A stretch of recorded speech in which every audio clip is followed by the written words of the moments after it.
प्रिय श्रोता बंधु प्रभु जीशु ख्रीष्टଙ୍କ श्रेष्ठ नाम आपको शुभेच्छा। जौन लिखित सुसमाचार 11 अध्यायर 45 और 46 पदे आम यहीपरि पाठ करूँ।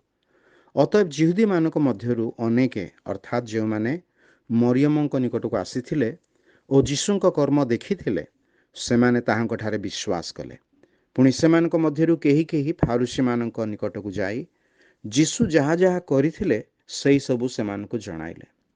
जो लाजार मृत होई 4 दिन समाधिस्थ होइथिले से प्रभु जीशु ख्रीष्टଙ୍କ स्वर शुणी जीवित हेले। ए अद्भुत आश्चर्य कर्म देखि केतेक जिहुदी ताहांक ठारे विश्वास कले, मात्र अन्य माने विश्वास कले नाही। 2000 वर्ष तले समस्त मानव जातिर पाप प्रभु जीशु आपणा उपरे नहीं क्रूस उपरे मृत्युवरण कले। किंतु काहींकि?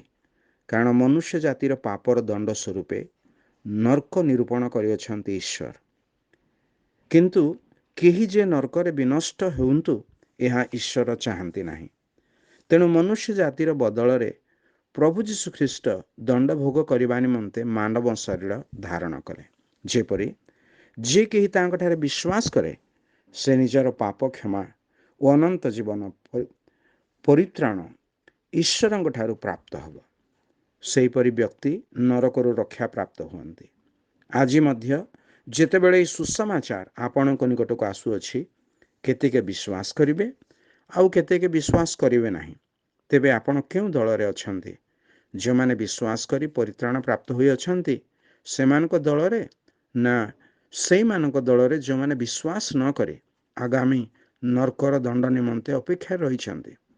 सठिक निर्णय आपण ग्रहण करंतु। धन्यवाद।